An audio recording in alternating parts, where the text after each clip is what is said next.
Dans ce chapitre sur la nutrition chez les végétaux, nous allons essayer de comprendre comment ce qu'on a vu chez les animaux, c'est-à-dire comment les végétaux peuvent fabriquer l'énergie qui va être nécessaire à leur fonctionnement. Comme pour les animaux, les végétaux vont avoir besoin d'un sucre pour fabriquer de l'énergie. Or, nos végétaux sont incapables de se déplacer pour aller récupérer du sucre. Donc il va falloir qu'ils le fabriquent eux-mêmes. Donc on va chercher à comprendre comment les végétaux peuvent-ils fabriquer des sucres indispensables à leur fonctionnement alors qu'ils n'en consomment pas. Pour cela, vous aviez différentes expériences et différentes activités à faire, d'accord, dans l'ordre que vous vouliez. Donc nous, on va d'abord essayer de comprendre comment la plante peut fabriquer les sucres. Donc on va s'intéresser aux conditions de la photosynthèse. On se rappelle, en cinquième, on avait vu que nos végétaux avaient besoin de dioxyde de carbone et qu'ils le rejetaient en échange du dioxygène. Donc à partir de ces éléments, on va essayer de comprendre quelles sont les autres conditions nécessaires pour pouvoir faire la photosynthèse. Donc il fallait dans ce TP, l'activité à faire en classe, faire des expériences de mise en évidence de l'amidon pour montrer où il est fabriqué dans la plante. En prenant la première activité, nous avions la situation d'une dame qui était partie en vacances plusieurs jours et elle avait posé une plante à l'intérieur avec volet fermé, une plante à l'extérieur qui était en plein soleil pendant toute la durée de ses vacances. En revenant de vacances, elle a vu que sa plante d'intérieur qui était enfermée dans le noir était complètement flétrie, c'est-à-dire presque fanée, alors que sa plante d'extérieur se tenait très bien. Du coup, on peut se demander à quel endroit et dans quelles conditions une plante peut-elle fabriquer l'amidon qui va lui servir justement à bien se tenir et à se développer correctement. Étant donné que la plante est flétrie, on peut imaginer que la plante fabrique l'amidon dans les feuilles. Et qu'en plus de ça, la seule qui s'est bien tenue, c'est celle qui était dehors. Donc on peut penser qu'en plus, il faut de la lumière pour bien fabriquer de l'amidon dans la plante. Donc l'hypothèse qu'on va tester ici, c'est que la plante fabrique de l'amidon dans les feuilles en conditions de lumière. Donc nous avions à disposition le matériel qui était indiqué sur le protocole que vous aviez. Donc j'ai placé quelques jours à l'avance une plante à la lumière, ici un plant de menthe. La même chose à l'obscurité, caché dans du papier aluminium. Donc là il est un peu ouvert parce que j'ai déjà prélevé une feuille. Et on nous disait dans le protocole qu'il fallait décolorer la feuille pour pouvoir mettre en évidence, si possible, la présence ou l'absence d'amidon avec un colorant spécifique qui est l'eau iodée, qui est une coloration jaune en absence d'amidon, une coloration foncée en présence d'amidon. Donc pour bien voir la présence d'amidon, la feuille étant verte, il faut la décolorer. Donc là, j'ai déjà pris une feuille à la lumière que j'ai mis dans de l'alcool chaud pour décolorer, et j'ai fait la même chose avec une feuille prise à l'obscurité que j'ai placée également dans de l'alcool chaud pour décolorer la feuille. Et on va essayer de mettre en évidence la présence d'amidon dans ces feuilles si notre hypothèse est validée. Donc, je récupère la première feuille placée à la lumière que j'ai décolorée, que je place dans une petite coupelle, et la même chose avec la feuille qui était placée à l'obscurité, juste débarrasser un peu l'alcool, qui est aussi décolorée, et que je place dans la coupelle.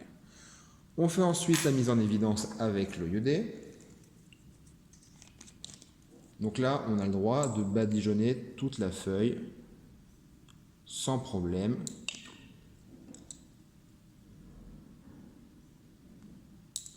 Il va falloir attendre quelques petits instants pour que le réactif puisse réagir. Et ensuite, nous allons comparer les résultats.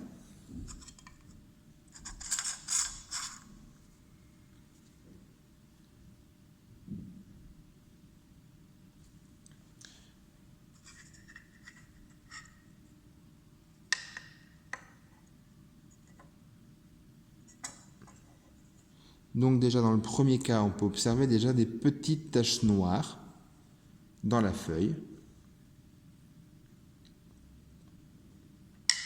Donc ne pas hésiter à remettre un petit peu de colorant si nécessaire. Ici, pour que ça aille un peu plus vite, j'en mets beaucoup. Donc vous avez des plus petits morceaux de feuilles, vous, pour faire les expériences. Donc là, déjà, clairement, on voit une différence entre les deux. La feuille placée à l'obscurité, le colorant reste globalement jaune. Donc, à l'obscurité, il y a absence d'amidon dans la feuille. alors qu'à la lumière, on observe bien ici des colorations plus sombres. Donc il y a présence d'amidon dans la feuille qui a été placée à la lumière. Donc on peut en conclure ici que les végétaux ont besoin de lumière pour fabriquer de l'amidon dans les feuilles à partir des éléments qu'on avait vus en cinquième, donc à partir du CO2. Donc la plante prend le CO2 par les feuilles, fabrique de l'amidon en présence de lumière et elle rejettera en échange du dioxygène par la suite. Une fois qu'on a compris comment la plante fabriquait l'amidon nécessaire à sa survie, et au fait qu'elle puisse se nourrir, on va essayer de se demander qu'est-ce que va devenir cet amidon dans la plante. D'accord ? Est-ce que la plante l'utilise tout de suite? Est-ce qu'elle en fait autre chose? On sait que chez les animaux, on stocke le sucre dans le foie, par exemple, pour pouvoir en avoir à disposition tout le temps. Est-ce que la plante fait la même chose? Donc si on regarde déjà le premier, donc l'activité numéro 2, le devenir de la matière organique chez les végétaux verts, on peut observer sur le premier document d'introduction qu'on a l'évolution de la quantité d'amidon dans les feuilles d'une plante de pommes de terre. On observe que juste à la fin de l'éclairement, ici, première situation, il y a une quantité arbitraire, ici il n'y a pas d'unité, de 8, donc une quantité 8 quantités d'amidon dans les feuilles, et qu'après 8 heures d'éclairement, il n'y en a plus qu'une. Donc il y a 8 fois moins d'amidon dans la feuille une fois qu'on a mis la feuille au noir, à l'obscurité du moins. Du coup, qu'est-ce que devient cet amidon? Est-ce que la plante, elle l'utilise complètement ou est-ce qu'elle va aller le stocker quelque part? D'accord?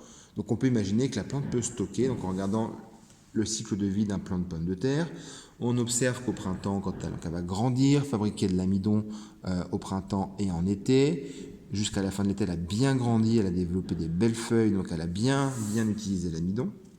Et on observe à ce moment-là aussi qu'à partir du printemps, elle va former dans le sol des tubercules, donc des organes supplémentaires à côté des racines, et au même moment où elle fabrique de l'amidon. Donc on peut penser que l'amidon qu'elle fabrique, en grande quantité en été, parce qu'il y a beaucoup de soleil, elle va peut-être le stocker dans ces tubercules.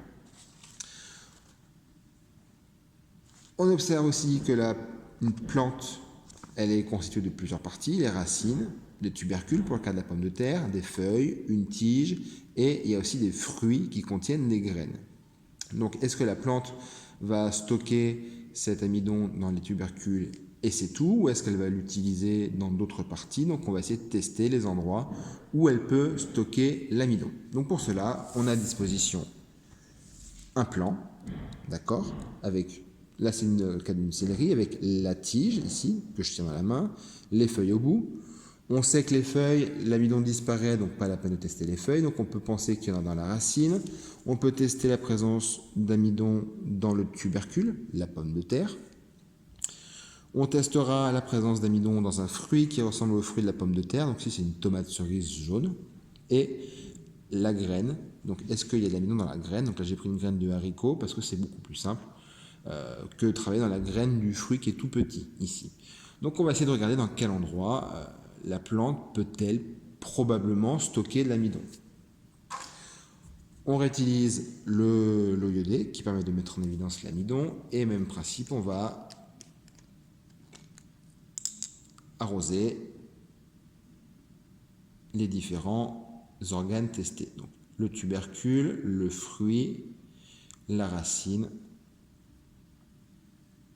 et la graine. On laisse agir quelques secondes et on regarde ce qui se passe ensuite dans le résultat. Je vais essayer de me déplacer un petit peu. On observe quoi? On observe que dans le tubercule de pommes de terre, l'eau iodée devient complètement sombre, donc il y a de l'amidon. Dans le fruit, l'eau iodée reste jaune, donc il y a absence d'amidon dans le fruit. Dans la coupe de tige, j'ai pris un morceau de tige, j'ai coupé un petit morceau que j'ai coupé ensuite en deux dans ce sens-là. L'eau iodée est restée globalement jaune, donc il n'y a pas d'amidon stocké dans la tige. Et enfin, dans la graine qu'on retrouve dans le fruit, je vous rappelle, on observe une coloration bien sombre de l'eau iodée, donc l'eau iodée l'amidon est présent aussi dans la graine. Ce qu'on peut en conclure ici, c'est que la plante, une fois qu'elle a fabriqué l'amidon dans ses feuilles en conditions de lumière, va venir le stocker dans un tubercule, en sous-sol, sous le sol, pour pouvoir développer un nouveau plant de pommes de terre par la suite. Et dans les graines, ça veut dire qu'une plante, à partir du tubercule, peut redonner une nouvelle plante. Il y a des réserves pour que la plante se développe. Et il y en a aussi dans les graines.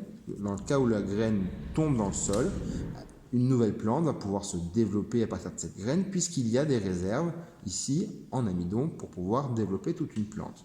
Donc la plante fabrique de l'amidon dans les feuilles en conditions de lumière, puis le stocke soit dans les graines, soit dans des organes de réserve, comme le tubercule pour la pomme de terre.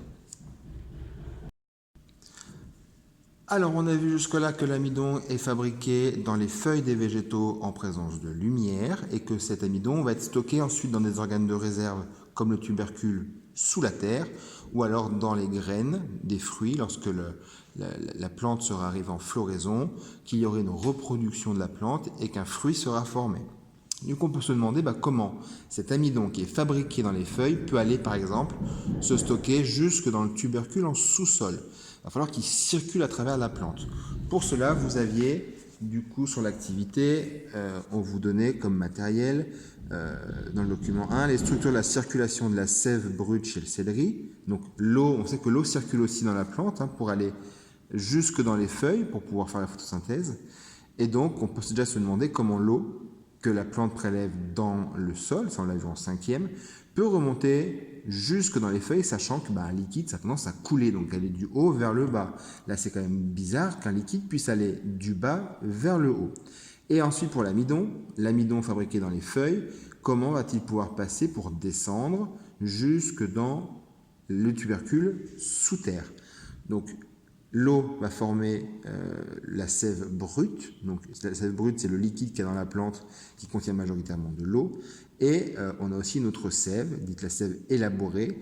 Une fois que la plante a fabriqué l'amidon va se retrouver dans ce liquide qui circule dans la plante et il va pouvoir circuler dans les organes et être distribué notamment dans les organes de réserve pour faire du stock. Donc on va savoir comment circule la sève brute, riche en eau, et la sève élaborée, riche en amidon. Donc commençons déjà pour comprendre le trajet de l'eau dans une plante. La première expérience qu'on peut faire, c'est mettre un colorant bleu, ici, ou une autre couleur, peu importe, et mettre une plante dedans pour regarder qu'est-ce que devient l'eau que la plante prélève par les racines. Qu'est-ce qu'on observe ici sur le plant de céleri? Là, j'ai un céleri qui n'a pas été placé dans du colorant, on voit des feuilles qui sont plutôt vert clair. Et là, ici, la plante dans laquelle on a mis la racine dans le colorant bleu, on observe des taches bleues sur les feuilles, ce qui montre que le colorant est passé de la racine et est allé jusqu'aux feuilles. Mais par où ça passe? À l'intérieur. Forcément, ça va passer tout le long de la plante par la tige. Mais qu'est-ce qu'on a dans la tige qui permet de faire circuler ce liquide, l'eau, ici pour le cas de la sève brute, à l'intérieur? Qu'est-ce qu'on peut faire? On prend un morceau de tige et on va couper comme ceci. Donc là, j'ai déjà fait la coupe au préalable pour que qu'on puisse regarder qu'est-ce qu'on observe ici. J'essaie de rapprocher un petit peu de la caméra. On observe dans la tige de céleri qu'il y a plein de petits points bleus ici de ce côté-là. Et quand je retourne, aux mêmes endroits, je repère les mêmes points bleus avec le colorant à l'intérieur. Donc on peut penser que la sève brute, l'eau notamment, va pouvoir remonter des racines jusqu'aux feuilles par des petits tuyaux dans la tige, qu'on appellera des vaisseaux. Donc pour vérifier si c'est bien des vaisseaux, on peut faire une autre coupe à travers des petits tubes pour voir s'il y a bien comme des espèces de petits tuyaux à l'intérieur. Et là, pas de doute, on voit bien que l'eau colorée est remontée par des petits tuyaux, qu'on va appeler ici des vaisseaux conducteurs. Donc l'eau monte de la racine jusqu'aux feuilles par des vaisseaux conducteurs qui font circuler l'eau, les sels minéraux, donc on appellera ça le xylème. C'est le nom qu'on donne à ces vaisseaux-là.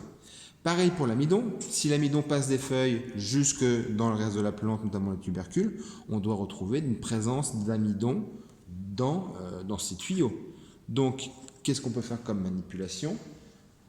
On prend un morceau de la tige, donc on aperçoit un petit peu ces vaisseaux à l'intérieur et on va placer, pareil, de l'eau iodée